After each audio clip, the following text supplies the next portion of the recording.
السلام علیکم ورحمۃ اللہ۔ رمضان المبارک کے روزے کی قضا اور کفارہ کیا ہے؟ اگر کسی شخص نے رمضان المبارک کا روزہ رکھا تھا پھر توڑ دیا تو اب اس کی کفارہ کیا ہے؟ ناظرین، یہ بات ہمیشہ یاد رکھیے کہ رمضان المبارک کے روزے کا کفارہ ہوتا ہے، وہ بھی اس روزے کا جس کی نیت پہلے کی ہو، جس کی نیت صبح صادق سے پہلے کی ہو، اس کے قضا اور کفارہ ہوگا اس کا۔ ایک شخص تھا، اس نے سحری کی، سب کچھ کیا، پھر کچھ دیر بعد اس نے وقت گزر گیا، صبح صادق نکل گیا، سب کچھ نماز پڑھ لیا، اسے روزہ توڑ دیا۔ روزہ کا جان بوجھ کر کھا پی لیا، کوئی بھی ایسا کام کرے جو روزے میں نہیں کرنا چاہیے، جماع کر لیا، بیوی کے ساتھ پاس چلا گیا، اب بسری کر لی۔ اب قضا اور کفارہ دونوں آئے گی۔ قضا کیا؟ اس کے بدلے ایک روزہ رکھا جائے گا۔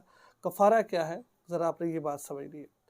کفارہ یہ ہوتا ہے کہ آپ تو یا تو غلام آزاد کریں، غلام کا تو کوئی تصور نہیں ہے، یا پھر آپ 60 لگاتار روزے رکھیں، ایک روزہ بھی آپ نے ادھر ادھر نہیں کرنا ہے۔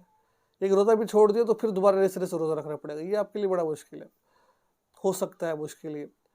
تیسرا نمبر پر کیا ہے کہ یا تو پھر آپ 60 مسکینوں کو صدقۃ الفطر کے برابر، پورے 2 کلو گندم کے برابر، ایک مسکین کو یعنی کہ 60 دن تک وہ دیتے رہے، یا 60 مسکینوں کو ایک دن میں دے دیں، آپ دونوں طریقے کر سکتے ہیں، ٹھیک ہے؟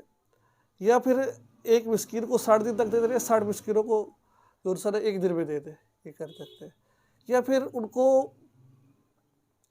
صبح شام ایک مسکین کو 60 دن تک صبح شام کھانا کھلا دیں، یا پھر 60 مسکینوں کو ایک دن میں صبح شام کا پیٹ بھر کر کھانا کھلا دیں۔ تو یہ ترتیب، یہ روزے کی قضا اور کفارہ تھا، ٹھیک ہے؟ امید ہے آپ کو بات سمجھ آ گئی ہوگی۔ دعا میں یاد رکھیں، چینل کو سبسکرائب کریں۔ السلام علیکم۔